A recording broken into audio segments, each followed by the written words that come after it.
여러분 안녕하세요. 오태훈입니다. 자, 이제 정보통신 중에서 정보 전송에 관한 내용을 살펴볼 건데요.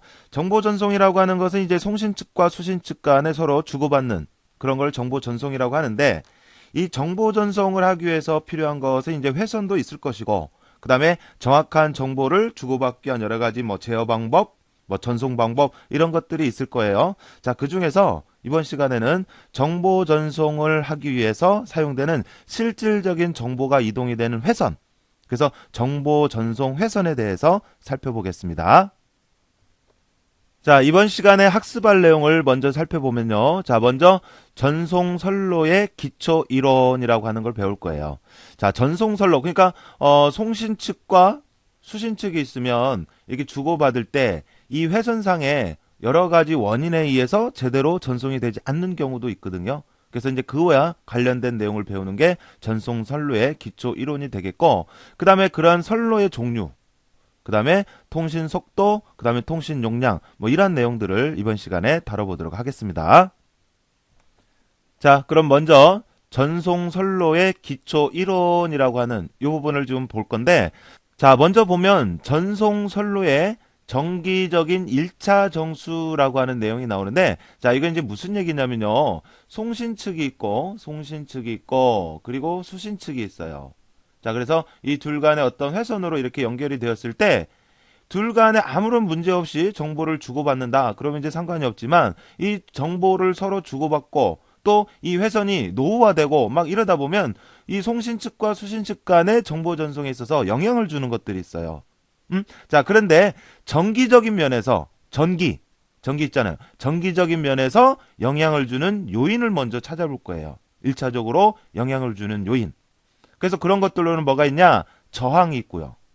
그 다음에 인덕턴스라고 하는 게 있고, 그 다음에 정전 용량, 그 다음에 누설 컨덕턴스, 이렇게 해서 네 가지가 있더라 이거죠. 1차적으로 정기적인 측면에서 1차적으로 영향을 주는 네 가지. 요 네 가지 종류 알아두세요. 일단 자, 저항은 막는 거죠. 저항. 자, 그 다음에 인덕턴스라고 하는 게 있어요. 인덕턴스라고 하는 것은 이제 유도 능력이라 그래서 유도 능력, 즉 전기를 얼마만큼 만들어낼 수 있냐, 이런 능력을 얘기해요. 이런 것을 인덕턴스라고 해요. 전기를 얼마만큼 만들어낼 수 있는지, 이런 용량을 나타내는 게 인덕턴스고요. 자, 그 다음에 이제 정전 용량이 있어요. 전정 용량이라는 것은 그 만들어진 전기라든지 이런 것을, 전기를 축적할 수 있는, 저장할 수 있는 능력을 얘기해요. 이런 거를 정전 용량이라 그래요. 정전 용량. 그 다음에 이제 누설 컨덕턴스라고 하는 게 있는데, 자, 요거는 누설, 그러니까 흘리는 거죠. 그러니까 얼마만큼 흘렸는지, 전기를 흘렸는지, 누설시켰는지, 그 양을 나타내게, 그 양. 이걸 누설 컨덕턴스라 그래요. 자, 그래서 이 어떤 송신 측과 수신 측 간에 정보를 주고받고 하는 데 있어서 정기적인 면에서 영향을 주는 네 가지는 이렇게 저항, 그 다음에 인덕턴스, 정전 용량, 누설 컨덕턴스 이렇게 있고, 약어로는 R, L, C, G 이렇게 나타내거든요. 자, 이랬을 때 전송 선로에서 무회곡, 그러니까 아무런 오류가 없을 조건은 LG는 RC라고 하는 요 공식에 성립이 되면 서로 주고받는 데 있어서 아무런 오류가 없다 이거예요. 그래서 이제 여기서 만약에 이제 시험이 나오면 이런 종류라든지 또는 무왜곡 조건을 나타내는 요거가 시험에 나오기도 하죠. 이 내용은 사실 정보 처리 기능사에서는 조금 어울리지 않는 문제지만 초창기에 여기에 관한 문제가 나오기도 했었어요. 자, 그래서 복잡하게 생각하지 마시고요. 정기적인 영향을 주는 네 가지 요소, 저항 R, 인덕턴스 L, 정전 용량 C, 그 다음에 누설 컨덕턴스에서 G, 요 네 가지하고, 그 다음에 무왜곡 조건, 요거 LG는 RC라고 하는 거, 요것만 알아두시면 되겠어요. 자, 요거는 어떤 내용이냐면 이런 거예요. 자, L이라고 하는 게 유도 능력이라서 전기를 만들어내는 그런 능력을 얘기를 하거든요. 그러니까 전기를 예를 들어서 10만큼 만들어냈어요. 그런데 그게 정확히 전달이 돼서 10만큼 저장이 됐다. C라고 하는 게 이제 전기를 축적할 수 있는, 저장하는 그런 능력을 얘기를 하거든요. 그러니까 10만큼 만들어내서 10만큼 저장을 했다. 그러면 중간에 오류가 없었던 거예요. 제대로 잘 흘러간 거야. 알겠죠? 그런데 이게 이제 회선이 노후화가 되고 그러다 보니까 10만큼을 만들어냈지만 그 중에서 예를 들어서 저항에 의해서 약간의 문제가 생긴 거예요. 그래서 10개를 만들어냈지만 예를 들어서 2개의 저항이 있었다. 그러면 이제 8개가, 쉽게 얘기하자면 8개가 만들어진 거잖아요. 그죠? 자, 그 다음에 이 어쨌든 8개가 만들어서 전송이 됐는데 10만큼 저장할 수가 있었지만은 그 중에서 2개를 흘렸어. 2개를 흘렸어. 2개를 흘렸어. 그러면 8개가 만들어졌지만 8개가 그대로 저장이 되는 셈 아니에요. 그래서 이런 관계가 성립이 되면 무회곡이다 이거죠. 무회곡. 자, 그래서 보니까 이 수학에서는 이렇게 분수로 돼 있는 경우 이렇게 대각선으로 곱하면 같은 값이 되죠. 같은 것이 되죠. 자, 그래서 이렇게 곱하면 RC. 그래서 이렇게 곱하면 LG. 그래서 이제 이와 같은 식이 나오는 거예요. 자, 그래서 LG는 RC다. 요 식 알아두시자 이거죠. 알겠죠? 자, 그 다음 이어서 전송선로에서 부정합이 존재할 때 나타나는 현상이라고 되어 있는데, 이 부정합이라고 하는 것이 이제 뭐를 우리가 부정합이라고 하냐면 전력이 최대로 전송되지 않는 상태. 그러니까 여러 가지 뭐 어떤 계층이 생긴다든지 해서 전력이 최대로 전송되지 않는 그런 것을 이제 우리가 부정합이라고 하는데, 이랬을 때 나타나는 현상이라고 하는 것은 전송 손실, 그 다음에 반사, 파형, 왜곡이라고 하는 것은 이제 원래 신호가 다른 형태로 일그러지는 거, 이런 걸 얘기를 하는 거고요. 왜곡은 원래 신호가 다른 형태로 이그러지는 그런 현상을 왜곡이라 그래요. 자, 그래서 이 부정합이 존재할 때 나타날 수 있는 현상은 자, 이렇게 세 가지가 있다 이거죠. 전송 손실, 전송된 내용이 없어질 수도 있고, 그 다음에 반사가 일어나기도 하고, 반사는 이제 다른 곳으로 나가는 거죠. 자, 그 다음에 파형 왜곡이라 그래서 원래 신호가 다른 형태로 바꿔지는 그런 현상이 생길 수도 있다 이거죠. 자, 그래서 요 세 가지 한번 봐주시고, 자, 그 다음에 보면은 뭐 페란티라고 하는 용어가 있는데, 페란티 현상이라고 하는 것은 수신단 신호의 절대값이 송신단 신호의 절대값보다 큰 현상. 그러니까 이게 문제인데, 송신에서 예를 들어서 10개를 보냈는데 수신 측에서는 어떻게 오다 보니까 11개가 왔어요. 이거 문제잖아요. 중간에 여러 가지 요인에 의해서 중간에 문제가 생겼다는 얘기잖아요. 그러니까 정확하게 무왜곡이라고 하는 것은 보낸 만큼 그대로 똑같은 양만큼 받아줘야 무왜곡인데, 페란티 현상이라고 하는 것은 보낼 때는 10개를 보냈는데 받는 쪽에서 11개를 받았다 이거예요. 그러면 그게 문제가 생긴 거죠. 그죠? 보내는 것보다 적게 받아들이는 거, 이것도 문제고, 보내는 것보다 많게 받아들이는 거, 이것도 문제고 그런 거예요. 알겠죠? 자, 그래서 여기까지가 일단 전송선로의 기초적인 이론. 그래서 송신 측과 그 다음에 수신 측 간에 어떤 선로로 연결이 돼 있을 때 이 선로가 노후화된다든지 뭐 여러 가지 요인에 의해서 정확히 전송이 되지 않았을 때 우리가 살펴볼 내용. 그래서 네 가지 요인이 있었죠? 그래서 그 내용하고 그 다음에 무왜곡일 때의 조건. 그런 정도에서 여러분 정리를 좀 해주시면 되겠어요. 아셨죠? 자, 그 다음은 이어서 이 전송 선로, 실제 정보가 이동이 되는 이 선로의 종류를 한번 보도록 할게요. 자, 이 종류에는 먼저 대표적으로 그래도 많이 쓰고 있는 동축 케이블이라고 하는 게 있는데, 이 동축 케이블, 자, 동축 케이블이라고 하는 것은 이제 뭐를 얘기하냐면 원통형의 중심 도체와 이게 이제 구리심으로 돼 있어요. 구리심. 그 다음에 외부 도체로 구성이 되고 그 사이에 절연 물질로 채워져 있는 구조를 동축 케이블 그러는데, 자, 요거 흔히 우리 주변에서 많이 볼 수 있는 케이블이에요. 자, 그래 보면 이 중앙에 구리심이 있고요. 구리심이 있고, 그 다음에 이 바깥에 외부 도체, 이렇게 외부 도체가 있고, 그 중간에 이 은박지 같은 이런 어떤 절연 물질이 있어요. 그리고 바깥에 검은색 같은 거 이런 걸로 해서 이렇게 쭉 씌워져 있죠. 그래서 이런 거 많이 보셨을 거예요. 그러니까 TV라든지 TV 뒤에 보면 이 외부에서 오는 TV와 연결되는 그 선 있잖아요. 검은색 선. 또는 TV와 뭐 DVD라든지 뭐 비디오라든지 이런 매체와 연결될 때 쓰는 그 선 있죠. 그게 동축 케이블, 동축 케이블, 동축 케이블. 또 여러분들 보면 이 컴퓨터 본체가 있고 예를 들어서 뭐 모뎀이 있다. 그러면 바깥에서 이 모뎀과 연결될 때 이 검은색 선 있잖아요. 검은색 선. 또는 뭐 흰색도 있고, 이 선이 바로 동축 케이블, 동축 케이블. 이 모뎀과 컴퓨터와는 이제 전화 연결선 같은 걸로 연결이 돼 있는 거고, 이 외부와 이 모뎀과 연결할 때 그 굵은 선 있잖아요. 이게 바로 동축 케이블, 동축 케이블. 이게. 알겠죠? 동축 케이블. 자, 그래서 이 동축 케이블은 아날로그와 디지털 신호 모두 전송할 수가 있고요. 모두. 그러니까, 다양한 용도로 쓰인다는 얘기예요.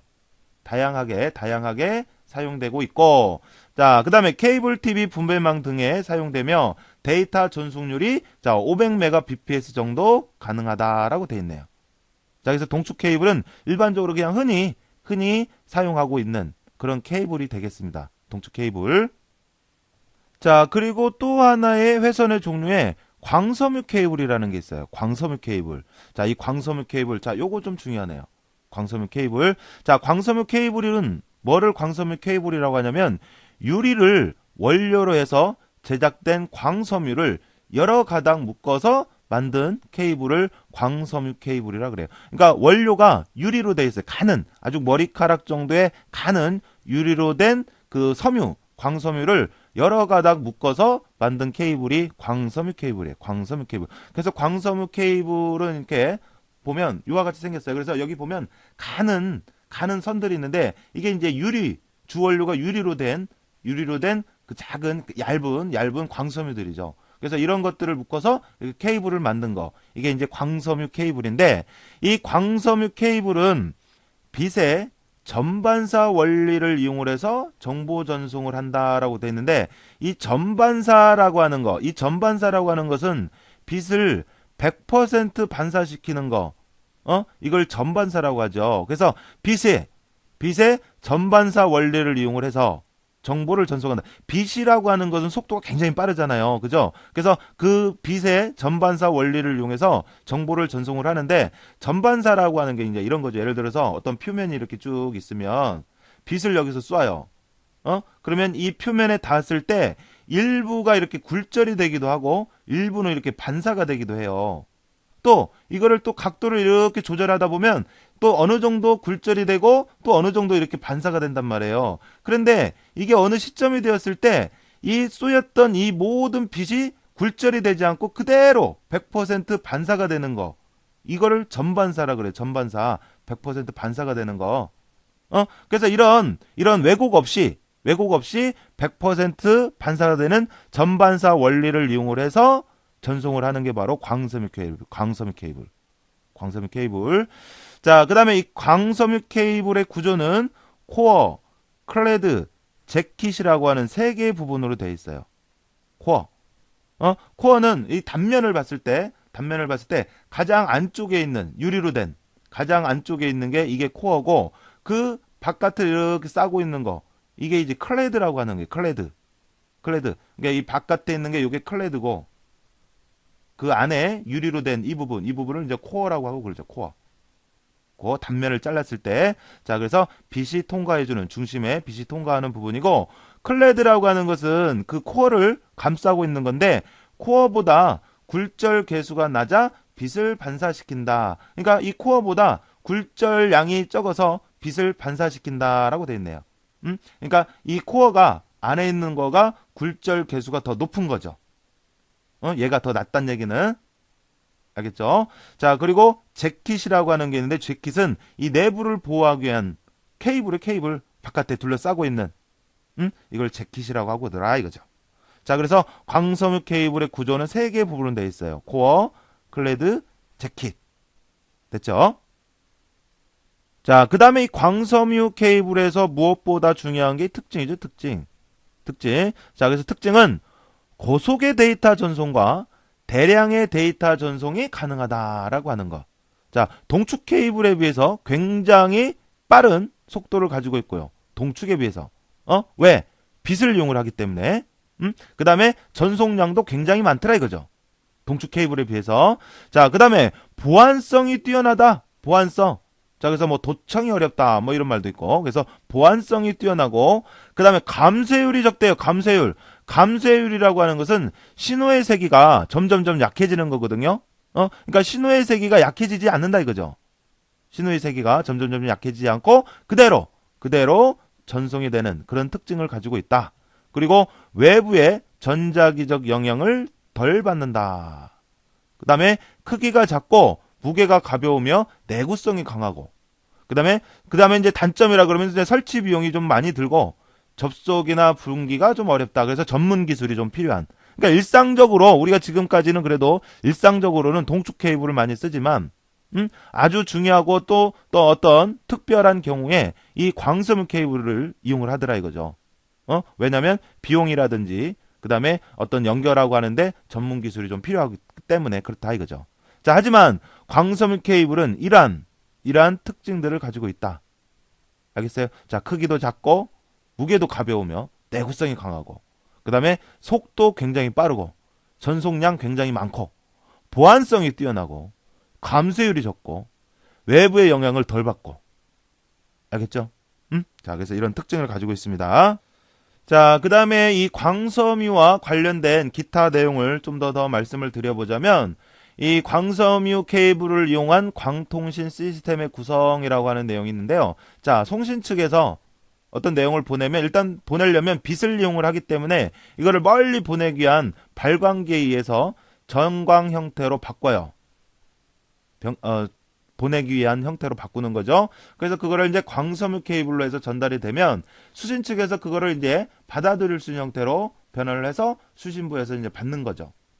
자, 이 과정에서 사용되는 이 발광기라고 하는 게 있는데, 이 발광기로는 레이저 다이오드라고 하는 걸 써요. 레이저 다이오드. 다이오드라고 하는 것은 한 방향으로만 전기가 흐르게 하는 반도체 소자예요. 자, 그래서 이 레이저 다이오드라고 하는 것은 그래서 이 레이저를 발생시키는 다이오드를 얘기하거든요. 그래서 그 발생시키는 레이저에 의해서 전송이 되게 하는 거죠. 그래서 레이저 다이오드를 이용을 하더라. 자, 그 다음에 광섬유 케이블의 굴절률 및 전파 모드 해가지고 뭐 단일 모드, 계단형, 막 언덕형, 삼각형 등이 있는데 뭐 이건 참고로만 한번 봐주시고요. 그 다음에 광섬유 케이블에서 발생하는 손실을 보면 접속 손실, 흡수 손실, 산란 손실, 그 다음에 마이크로 밴딩 손실 뭐 이런 것이 있네요. 자, 그 중에서 이 접속 손실이라고 하는 거는 이를테면 예를 들어서 송신 측에서 뭐 케이블을 통해서 전송을 할 때 이 케이블과 어떤 매체가 하나 이렇게 접속시킬 때 빛이 약간 새는 거예요. 접속할 때. 이제 그런 게 이제 접속 손실이 되겠고, 흡수 손실이라고 하는 것은 이제 인접한 뭐 회로라든지 또는 뭐 도체라든지 뭐 이런 것들과 결합하면서 빛이 새어나가는 뭐 그런 것을 흡수 손실 이렇게 얘기를 하는 거고, 산란이라고 하는 것은 이제 빛이 이렇게 흩어지는 거죠, 사방으로. 그럼으로 해서 발생이 되는 어떤 손실 뭐 이런 걸 얘기를 하고 그러거든요. 그래서 광섬유 케이블에 의해서 발생이 되는 손실, 광섬유 케이블 상에서 그래서 뭐 접속 손실, 흡수 손실, 산란 손실 뭐 이런 것들이 있고, 마이크로 밴딩 손실 뭐 이런 것들도 있더라 이거죠. 참고로 해서 봐주시면 되겠습니다. 자, 그 다음 마이크로파라고 하는 게 있는데요. 이 마이크로파라고 하는 것은 전자파를 이용을 하는 무선 통신 방식이다라고 되어 있네요. 그러니까 이 금방 앞에서 봤던 동축 케이블이나 또는 뭐 광섬유 케이블, 자, 이런 것들은 송신 측과 수신 측 간에 직접 유선을 통해서 직접 선으로 연결되어 있는 유선이죠. 유선 매체죠. 그죠? 광섬유나 동축 케이블은. 자, 그런데 이 마이크로파라고 하는 것은 이런 선 없이 전자파를 이용을 해서 무선으로 통신하는 그런 방식을 얘기를 한다 이거죠. 자, 그리고 요거는 이동통신 수단으로도 이용되고 있다라고 되어 있네요. 마이크로파는. 이동통신 그러면 뭐 휴대폰이라든지. 그죠? 또는 여러분들 예를 들어서 뭐 내비게이션이라든지 이런 것들 다 이동통신이죠. 그죠? 그래서 거기에서도 많이 이용되고 있다. 이런 얘기고. 그 다음에 중계 거리를 고려해야 한다. 그러니까 이 전자파가 전송이 되는 그 거리가 있거든요. 그러니까 그 거리를 고려해야 한다. 그래서 더 멀리 보내고자 할 때는 이 송전탑 같은 거 이런 거 있잖아. 그래서 이 중계기가 필요하죠. 중계기. 더 멀리 보내고자 할 때는. 예를 들어서 신호가 한번 전송이 되는 그런 거리가 있는데 이걸 생각하지 않고 그냥 쭉 보낼 수는 없거든요. 그래서 중간쯤에 이 중계 역할을 하는 중계기가 있어요. 그래서 여기서 한 번 더 신호를 다시 또 멀리 쏴주는 거죠. 이런 중계기 이런 것을 이제 리피터라고 그래요. 리피터요. 자, 그래서 마이크로파 뭐 이런 것들이 있다 이거죠. 자, 그래서 우리가 본 동축 케이블, 그 다음에 광섬유, 자, 이런 것들은 이제 유선이고요. 유선. 그 다음에 이제 마이크로파, 마이크로파. 자, 이것은 이제 무선입니다. 무선. 자, 이렇게 해서 우리가 이렇게 해서 전송 선로에 대해서 쭉 살펴본 겁니다. 자, 그 다음에 이어서 통신 속도에 관한 내용을 살펴볼 건데요. 자, 이 통신 속도에는 크게 우리가 변조 속도가 있고요. 그 다음에 전송 속도가 있고 그래요. 자, 그래서 변조 속도. 자, 변조 속도. 변조라고 하는 것은 신호를 변환시켜주는 걸 얘기하거든요. 그러니까, 우리 앞에서도 얘기했죠. 어떤 이 회선을 타고 흘러가게 하려면 신호 변환기를 DC라 한다 그랬잖아요. 이 신호 변환기가 신호를 바꿔줘야만 이 회선을 타고 흘러갈 수가 있어요.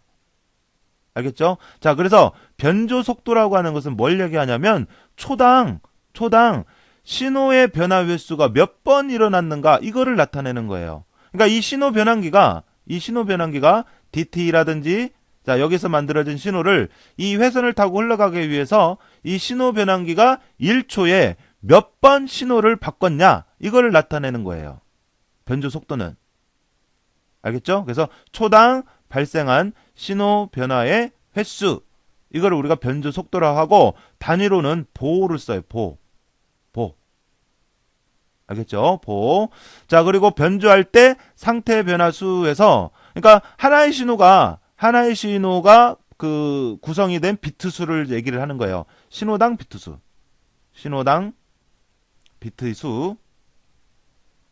이거는 자, 그래서 모노비트. 이거는 1비트를 얘기하고 모노는. 그다음에 디비트라고 하는 건 2비트를 얘기하고요. 그다음에 트리비트. 이거는 3비트. 그다음에 쿼드비트. 그럼 이건 4비트. 이런 걸 얘기를 해요. 디비트. 모노는 하나잖아요. 모노. 이게 1비트. 그다음에 디비트 2비트, 트리 3비트, 그 다음에 쿼드 4비트. 알겠죠? 자, 이렇게 있고, 자, 보라고 하는 게 뭐라고요? 보는 초당 몇 번의 신호 변화가 있었는지, 이거를 나타내는 게 보다고요, 보. 알겠어요? 이 DC가 신호를 바꿔줘야 이 회선을 타고 흘러가는데, 몇 번 신호를 바꿨냐, 이거를 나타내는 게 그 보다고요, 1초에.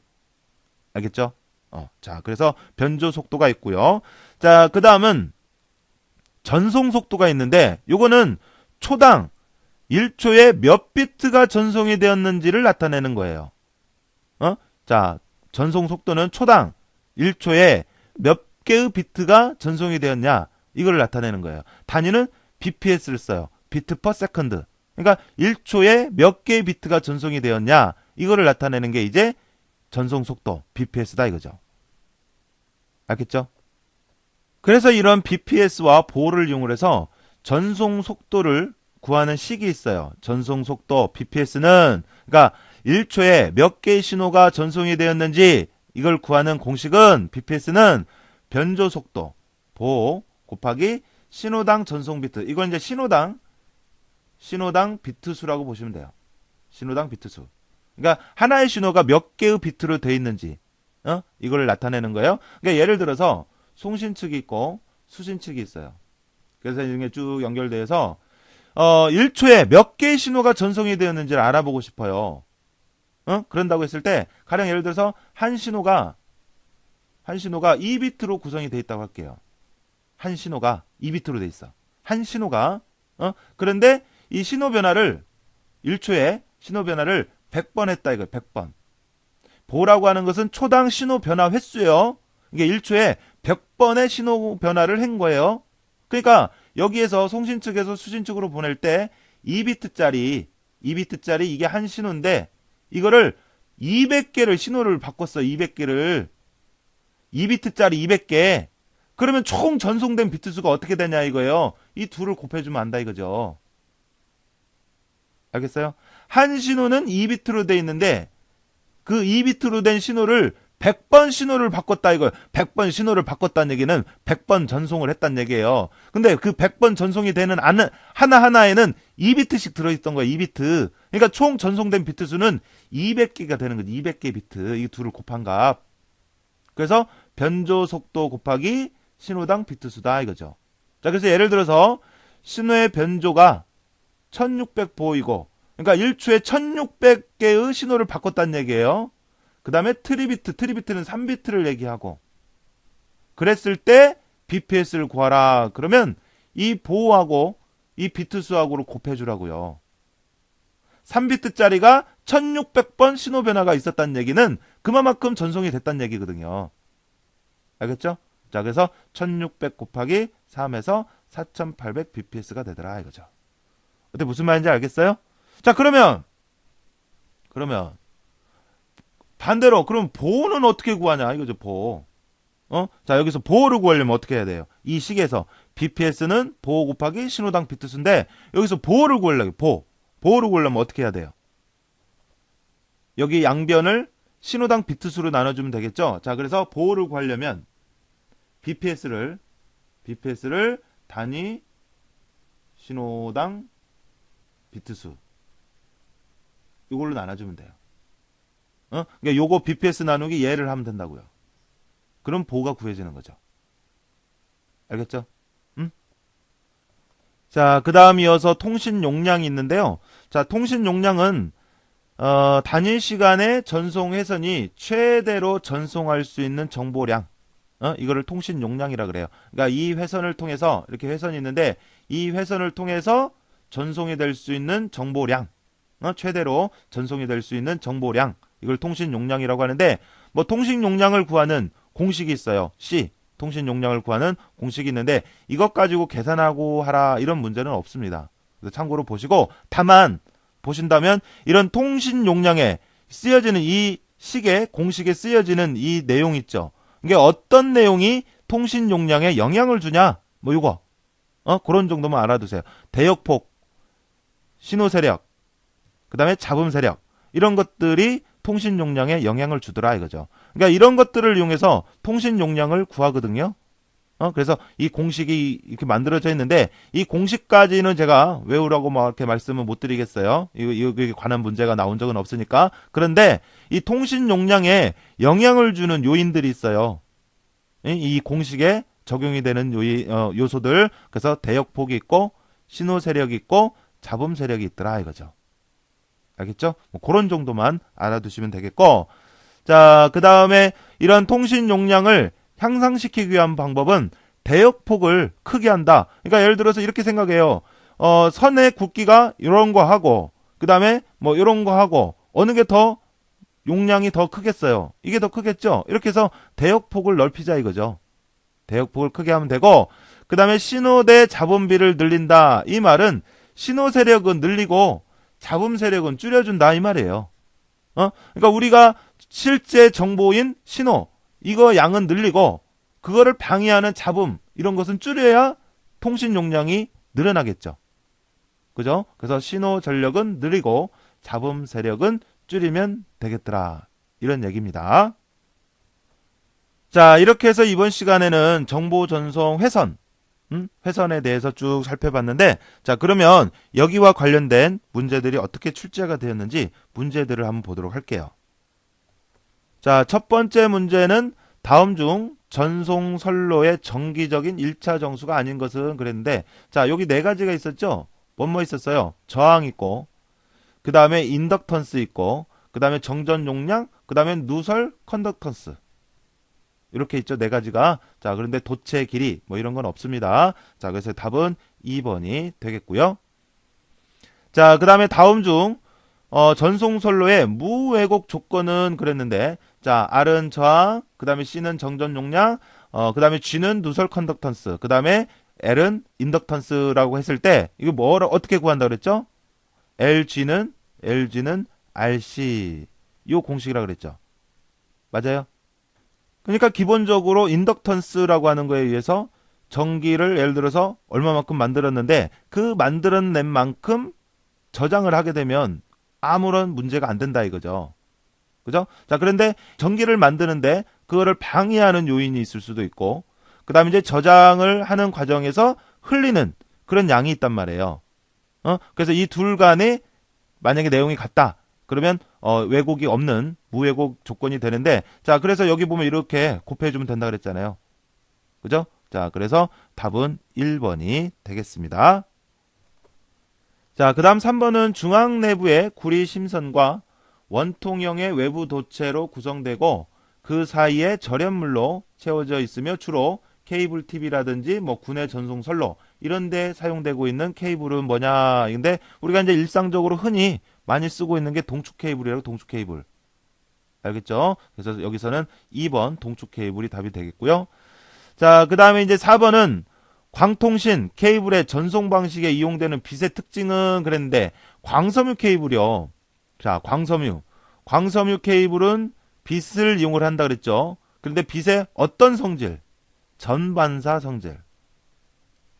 알겠어요? 전반사라고 하는 것은 빛이 100% 반사되는 성질을 얘기한다고 그랬어요. 알겠죠? 자, 그래서 빛의 전반사 4번이 되겠고요. 자, 그 다음에 5번은 광의 전반사와 관련해서 코어와 클레드의 굴절 계수 크기는 그랬는데, 이 광섬유 케이블을 단면을 잘랐을 때 이 안에 유리로 되어 있는 이 부분이 코어예요.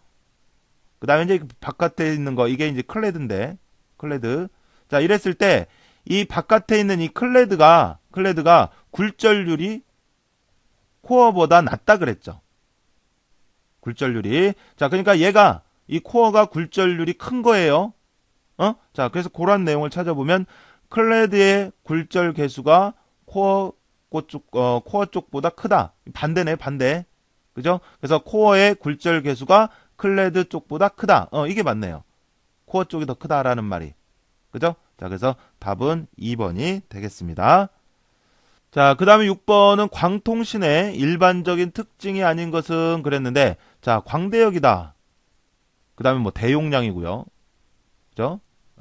자, 그 다음에 코어는 경량이며 가볍고 가늘다. 머리카락 정도 굵기라 그랬죠. 맞고. 그 다음에 저손실이고요. 맞고. 그 다음에 전력 유도가 많다. 뭐 광통신은 이제 빛을 이용을 하고 하다 보니까 이 전기 소모라든지 이런 건 적습니다. 그래서 잘못된 거 요거는 4번이 되겠죠. 자, 그 다음에 7번. 다음 중 광섬유 케이블의 손실에 해당하지 않는 것은 그랬는데, 접속 손실 있고 산란 있고 그 다음에 흡수 있고 그 다음에 마이크로 밴딩 뭐 이런 거 있죠. 뭐 유전체 손실 이런 건 없어요. 자, 그래서 답은 여기서 4번이 되겠고요. 자, 그 다음에 다음 중 광통신에서 발광기로 사용되는 다이오드는 그랬는데, 이 다이오드라고 하는 것은 전류가 한쪽 방향으로만 흐르게 하는 그런 반도체 소자를 다이오드라고 했는데, 이 광섬유는 빛을 이용을 하니까 그러면 이 레이저를 이용을 하면 더 빨리 전송할 수가 있다 이거죠. 그래서 이 다이오드 중에서 레이저를 발생시키는 레이저 다이오드를 사용을 한다. 이거 말씀드렸죠. 자, 그래서 답은 4번이 되겠습니다. 자, 그 다음에 9번은 정보통신에서 1초에 전송되는 비트수. 자, 1초에 전송되는 비트수를 뭐라 그래요? 비트 퍼 세컨드. BPS라고 합니다. BPS. 보호는요? 보호는 초당 신호 변화 횟수를 얘기해요. 신호 변화 횟수. 몇 번 신호 변화가 있었는지를 나타내는 거고요. 자, BPS는 1초에 몇 개의 비트가 전송이 되었는지 이걸 나타내는 거고요. 자, 그래서 답은 여기서 1번이 되겠어요. 자, 그 다음에 10번은 신호 변조 속도가 1600 보이고 트리비트라는 건 3비트를 얘기하죠. 그랬을 때 BPS는 어떻게 되냐? 그럼 BPS는 어떻게 구한다 그랬어요? BPS는 보 곱하기 그 다음에 신호당 비트수 즉 3비트. 자 그러니까 1600 곱하기 3 이렇게 해주면 되겠죠. 그러면 2를 곱하니까 4800이네요. 맞죠? 자 그래서 답은 3번이 되겠고요. 자 그 다음에 11번은 변조 속도가 2400이래요. 그러니까 1초에 2400번 신호 변화가 있었다는 얘기죠. 자 그 다음에 쿼드 비트 돼요. 이건 4비트를 얘기하죠. 4비트 쿼드. 자 그랬을 때 BPS를 구하라 그랬으니까 자 앞에서처럼 BPS는 보 곱하기 그 다음에 신호당 비트수 4비트. 자 그런데 보가 2400이래요. 그러니까 2400 곱하기 4를 한 거죠. 맞아요? 자 그러면 2를 곱하니까 9600이 되겠네요. 그죠? 자 그래서 BPS는 9600 요게 되는 겁니다. 자 그래서 답은 4번이 되겠고요. 자 그 다음 12번은 이 단위와 관련된 문제인데요. 자 여기서 이 dBm이라고 하는 거, 자 이건 dBm은 뭐를 얘기를 하냐면 전기값, 그러니까 전력값을 1mW 단위로 1mW 단위로 dB화한 것, 데시벨화한 것, 이거를 dBm이라고 그래요. dBm. 자 그래서 여기와 관련돼서 이렇게 단위를 환산해 보면 1mW는 이제 0dBm이고 10mW가 10dBm이고 그 다음에 100mW가 20dBm이고 그러거든요. 그래서 참고로 뭐 이런 정도만 해서 봐주시면 되겠어요. 그래서 여기 문제가 10mW가 몇 dBm이냐라고 물어봤잖아요. 그래서 이 10mW는 10dBm이다라고 하는 거. 뭐 이런 정도만 간단히 보시면 되겠습니다. 자, 그래서 여기서 답은 2번이 되겠고요. 자, 그 다음 13번 문제는 다음 중 데이터 통신 용량에 영향을 미치지 않는 것은 그랬는데, 자, 우리 이 통신 용량을 계산하는 식이 있었잖아요. 이렇게 C는 해가지고 했던 거. 그래서 이제 요걸 가지고 계산하라 뭐 이런 문제라기보다 이 통신 용량을 계산할 때 쓰여졌던 요소들. 자, 그래서 뭐 대역폭이라든지 또는 신호 세력이라든지 잡음 세력이라든지 뭐 이런 것들 알아두시라 그랬잖아요. 그죠? 자, 그래서 여기 감쇄 이것은 영향을 주지 않습니다. 자, 이렇게 해서 이번 시간에는 전송 회선에 관한 내용을 쭉 살펴봤고요. 자, 오늘 이 시간에 했던 내용들 다시 한번 읽어보시면서 정리해 두시고 저는 다음 시간에 또 다른 내용으로 인사드리도록 하겠습니다. 자, 여러분 수고하셨습니다.